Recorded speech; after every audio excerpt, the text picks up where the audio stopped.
Sunflower farming is South Africa's third largest grain crop according to Grain SA. This week on Farmers Inside Track, Free State sunflower farmer Happy Letsitsa gives us some insider tips into growing the crop. At its 190th anniversary celebrations, Agri-Expo honored Joyene Isaacs for her contribution to agriculture during her term as the head of department at the Western Cape Department of Agriculture. She says the award is carried to all women and people of color in Mzansi's agri-sector. Controlling biological pests and diseases effectively can be difficult. In our Farms, Food and Future segment powered by Andermatt Madumbi, Sias Leipoldt, Platform Lead for Business Development Commercial Agriculture at Andermatt Madumbi, says a holistic approach to pest control is your best bet. From cordials and preserves to hand sanitizer and household cleaning products, this week's Agripaneer 101 features Patricia Manicum, who took a chance drive through Robertson in the Western Cape and found the perfect farm on which to start a retirement business. On top of our book pile is The Resilient Farmer by Doug Avery. And our farmer tip of the week comes from Western Cape poultry farmer Joyene Gregory. This is Farmers Inside Track, supported by Food for Mzansi. Inspiration for your business and life. From South Africa's farmers and agripaneers.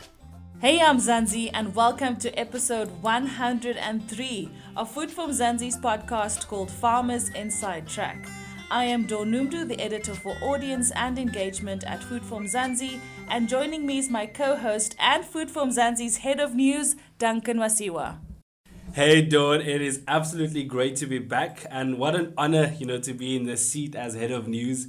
A year ago, I couldn't write news, and now I'm the head of news. An amazing journey, I tell you. But let's kick off with the show with that promised talk about starting a sunflower farm in Mzansi. Of course, Nicole Ludov chats to Happy Letsitsa from the Free State. Nicole, over to you. Thank you so much, Dawn and Duncan. Now, Happy, can you please tell us a bit about yourself? I'm a farmer from Welkom in the Free State. I have been farming for 7 to 8 years. I started farming sunflower when I did a crop rotation for groundnuts. I was basically planting groundnuts, then I had to do the crop rotation, then I changed to sunflower. It's now been 4 years I've been planting sunflower. The business is a sole prop and the business name is SP Letsitsa, trading as nooit gedacht farming. What kind of soil works best for sunflowers and when do they usually get harvested? Sunflower can be planted from the beginning of November till late January. But if you need to maximize your yield, it is always advisable to plant it early November. Seeds are planted at a depth of 25 millimeters, and the population of the seeds depends on each farmer and the planting date. Aspiring farmers should start with soil preparation and comparing the cultivars they need to plant. Also, the weed control is very important. So they should get a chemical specialist as well as the fertilizer specialist depending on each one's soil. There are challenges like in any other businesses. Challenges can be drought when there's no rain. Sunflower can grow very hard when there's no rain. And a lot of rain can also damage sunflower.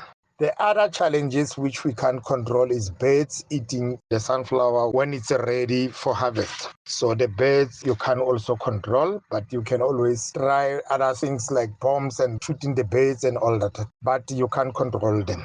The reward for the sunflower is that the market is available.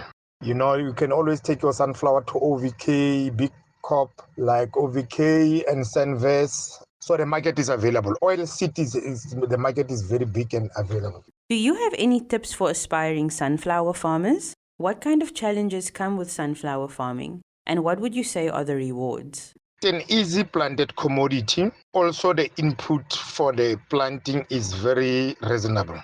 Compared to other commodities like maize, sunflower can be planted, let's say, very cheaper. Sunflower is efficient especially in a sandy to loamy soil, and the harvest is late April to mid-May. Thanks, Nicole, and great having you, Happy Letsitsa, who's of course a Free State sunflower farmer. Now, for more information, visit www.foodformzansi.co.za. Next up, at its 190th anniversary celebrations, Agri-Expo honored Joyene Isaacs for her contribution to agriculture during her term as head of department at the Western Cape Department of Agriculture. Now, she says the award and recognition is to all women and people of color in Mzansi's agri sector. Dawn, over to you. You received an honorary award at Agri-Expo's 190th Heritage Celebration. How did that feel? Well, it actually was surprising because, as I mentioned at the start, it was actually my work. I need to work with everybody. When you're in that position, you can't choose because everybody has a contribution to make. So from getting the award, it was surprising because I thought, geez, I'm like retired now. They're giving me this award. You know, your first instinct is like, wow. Second is, why me? And the third is, okay, I'll accept it because I think it's also recognition for women and for people of color. It's an unusual award because I don't think they've ever done this before. It's really an honor and it's humbling. And you've walked quite a road in the agricultural sector. Tell us about your journey, and also you spoke about finding common ground, which is important, and the common ground that you spoke about is specifically agriculture and wanting to build the sector together, irrespective of your race, irrespective of your gender, to be inclusive for all who work and live off it and in it. You highlighted that in your remarks earlier. Inclusivity is talked about very easily, but doing it is not done often. We tend to polarize still in this country, and I do think it's something we need to, as individuals in the agricultural sector, sit down and look in the mirror. So that's the first thing. But the second thing is I live in a small community. I was raised on agriculture. Yes, I studied agriculture, but it wasn't foreign, if you know what I mean. For me, it's a passion because I wouldn't be here tonight if it wasn't for agriculture. And it's agriculture from a farming and a household community perspective. One needs to remember your roots, but you also need to say, what do we do to build? And that's my job. I work with anybody. Just also been appointed as the new chair of the Agricultural Research Council. Congratulations on that. And also for representing women in the sector once again. Just about your position and also what it means to you.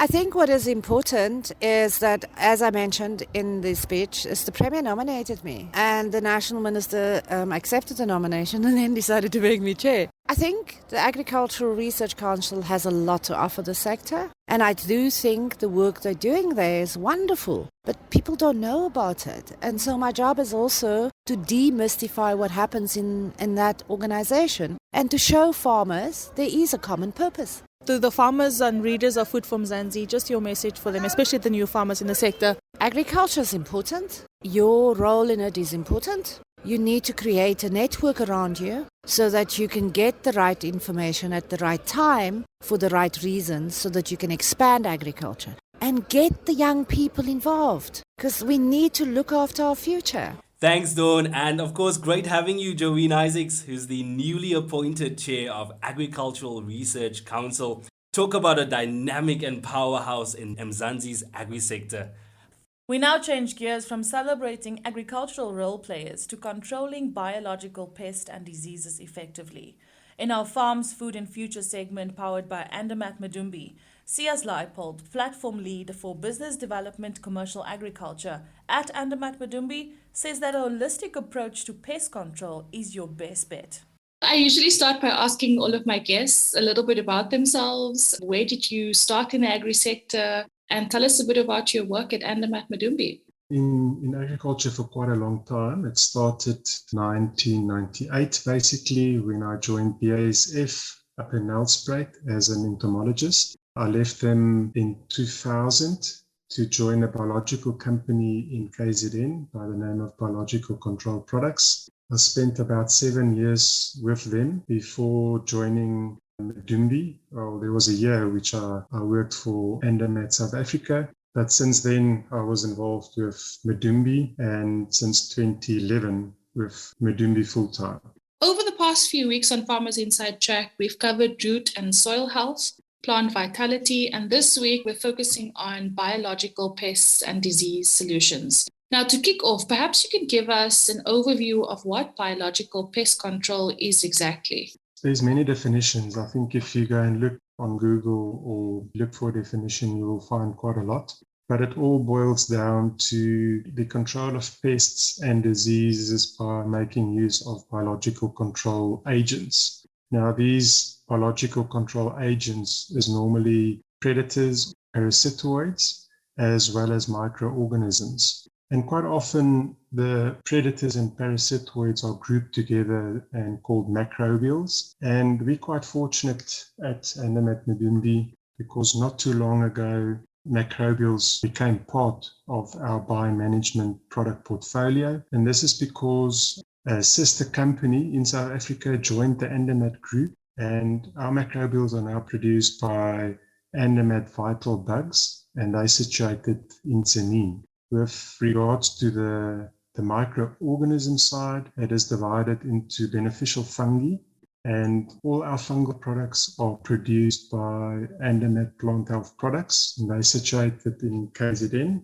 Our beneficial bacteria are produced by two companies. One is in Germany called Ipm, and the other one is Certis in the US or in America. And then lastly, the biobaculovirus products are produced by Andermatt themselves. They are seen as the world leaders in virus production, and it's produced in Switzerland at their head office. Dawn, I think viruses are a sensitive topic these days, especially with COVID around. So maybe just to clarify, baculoviruses are very specific. It will only affect insects, and in that group, only specific species. So it's got no effect on beneficial organisms, no effect on animals, and definitely no effect on humans. It's amazing just to see the footprint and where all your products come from, just to get an overview of that. Thank you so much for sharing that. Now, how are these biological products used to control pests and diseases, the ones that you've just listed and highlighted? And Dawn, we promote a holistic approach, and integrated pest management fits quite nicely into this holistic approach. And similar to biological control, there are many definitions for IPM or integrated pest management.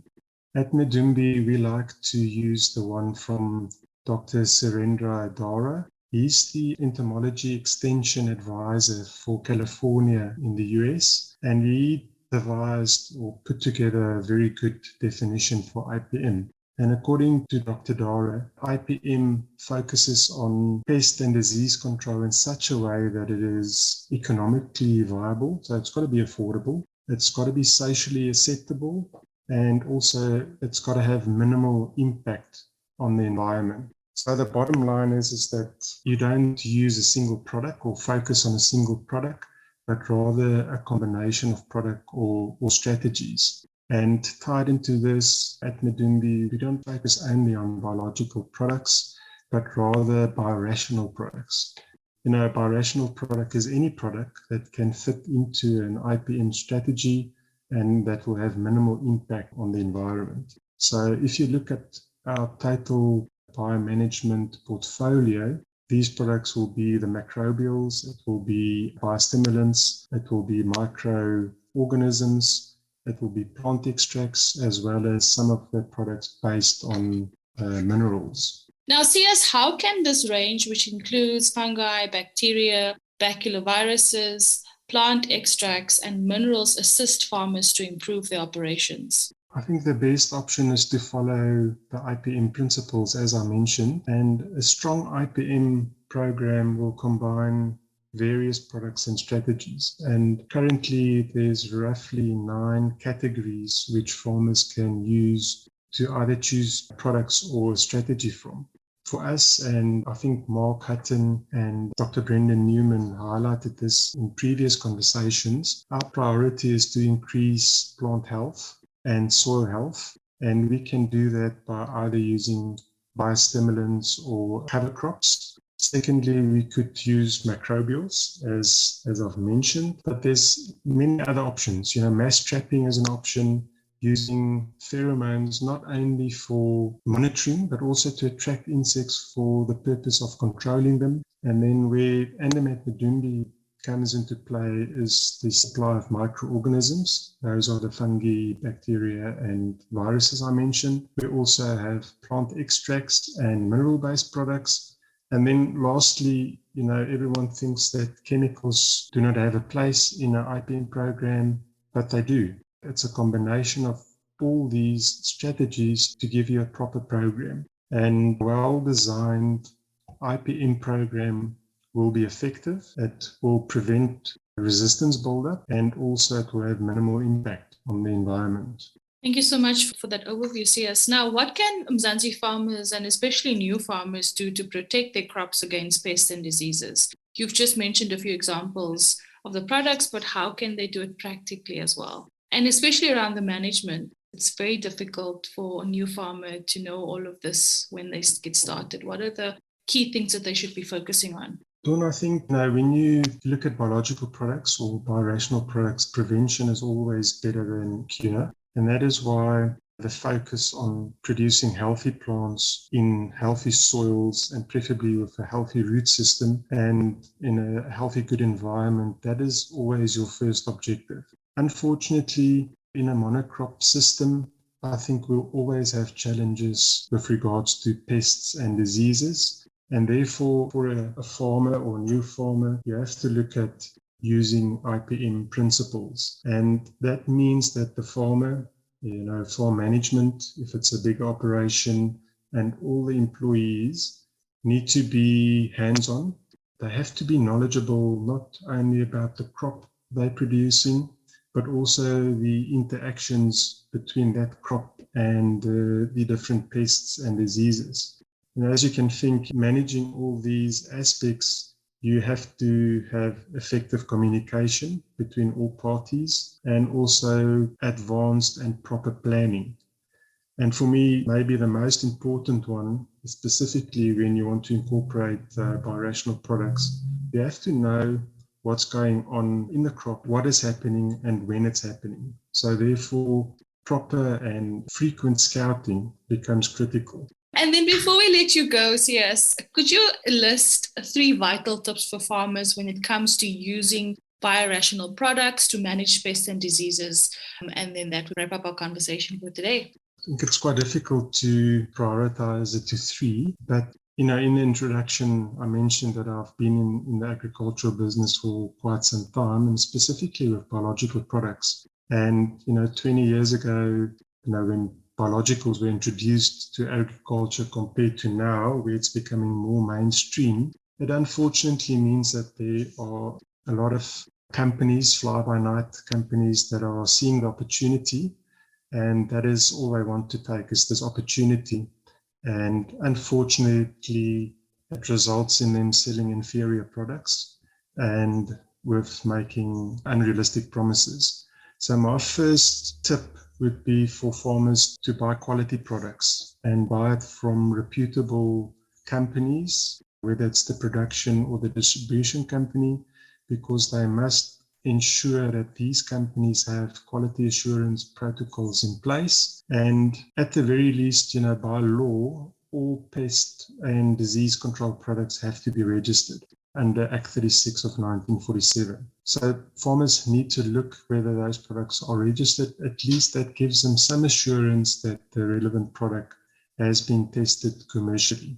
The second tip is make sure that that product is or can be technically supported in field. 9 out of 10 times when any product, and specifically biological products, do not work, it's because of application issues or incorrect application. So these products need to be technically supported. The farmer needs to know how to mix the product, especially in a tank mix scenario. He needs to know whether this product is compatible with the other components in the tank. And coverage is another issue. Most 99% of the time, biological and biorational products are not systemic, which means contact is very important. So crop coverage becomes important, and also timing. I mentioned proper and regular scouting. You need to know when to apply these products.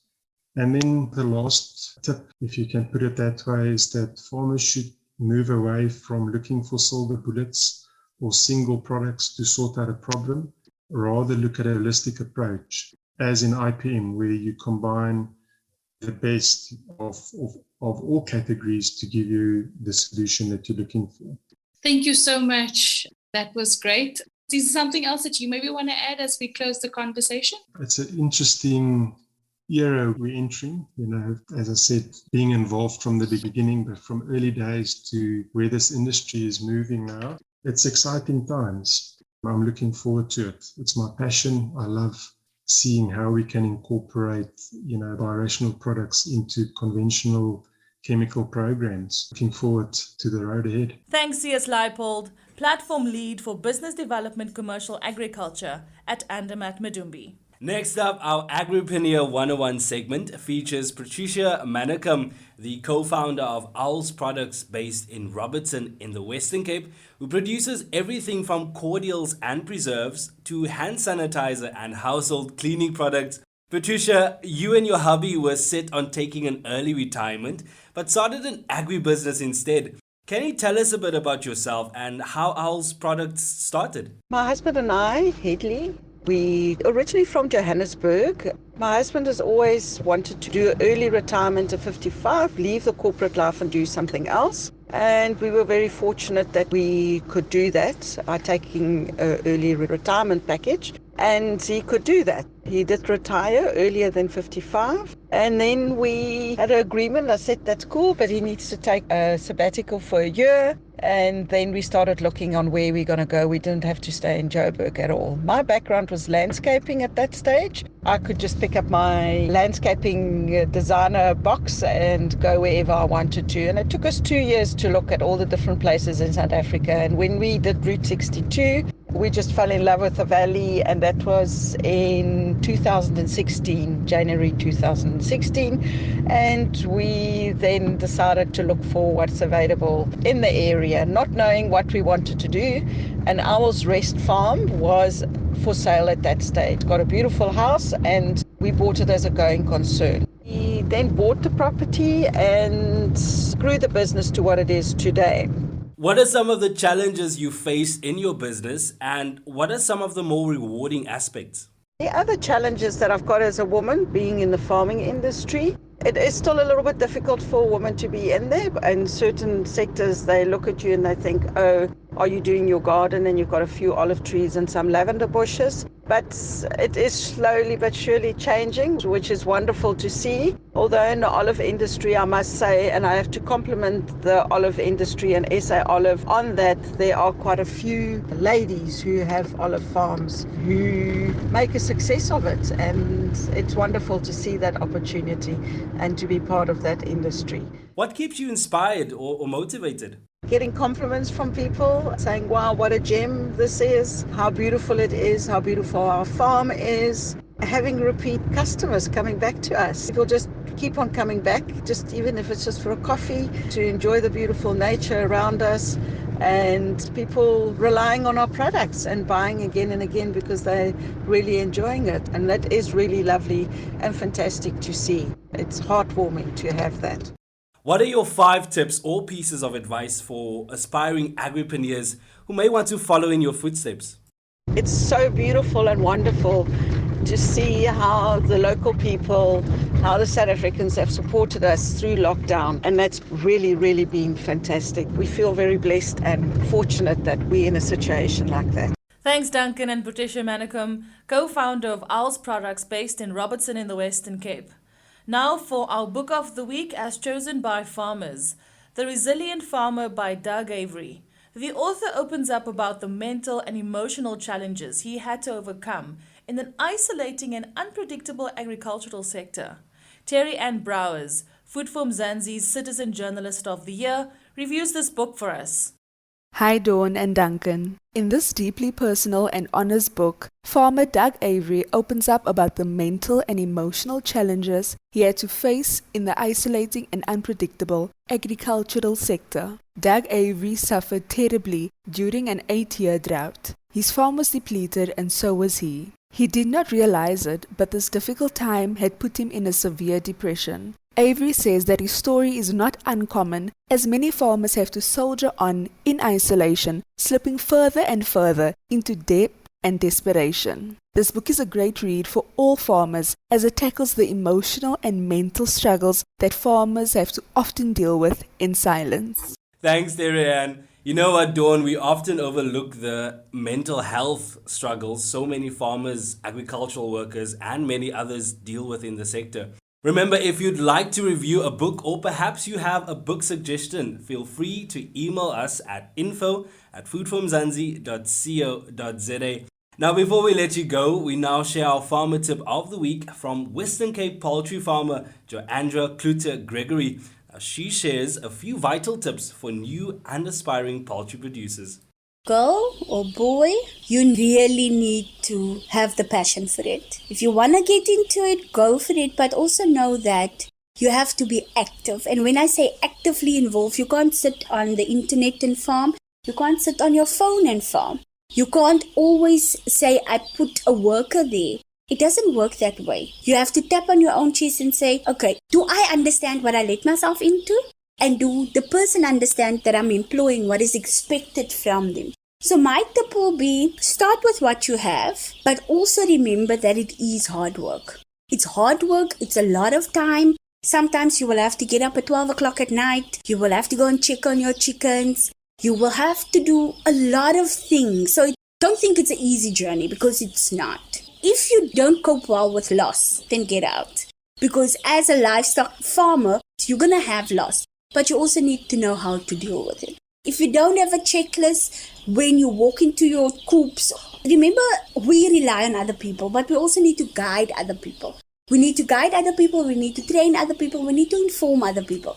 So your biosecurity needs to be practiced on a daily basis. So how do you do that is make it part of your daily checklist that your workers handle. Was the food bars clean? Did you put new sanitizer? Did you change the water? Did you clean the feeders and drinkers? That's all part of it. It's just not the entrance to a place or a cornered off section of the farm. It's everything that has to do with your chickens, with the health of your chickens. So cleaning your feeders and drinkers, do they have enough warmth? Have you taken out your sawdust? Have you cleaned their bedding on a regular basis? Your biosecurity is part of your daily checklist, and it needs to be practiced every day, not when avian flu hits us. So it's an everyday thing. And our farmer tip of the week from Western Cape poultry farmer Joyene Isaacs, who happens to be one of my favorite farmers, brings us to the end of this week's Farmers Inside Track, proudly brought to you by Food for Mzansi. For daily inspirational stories about the farmers and agriculturalists who go above and beyond to feed South Africa, visit foodformzansi.co.za or follow us on Facebook, Instagram, YouTube, and on Twitter. Plus, don't forget to catch our weekly sessions on all things farming on Twitter Spaces called Gather to Grow. That's correct, Dawn. Remember, if you love this podcast, please rate it and share it with your friends, family members, and fellow farmers. And be sure to also check out our newly launched sister publication called foodforafrica.com for inspiration and news from across the continent. But from me, Duncan Masiwa, Dawn Numdu, Nicole Ludov, our producer Megan van der Vent, and the rest of Team Food for Mzansi, have a great week. What joins a continent? But its continuous flow over mountains, through rivers, in the rhythm of the land. What ignites its future? But the promise to fulfill, to protect and grow the very life of tomorrow.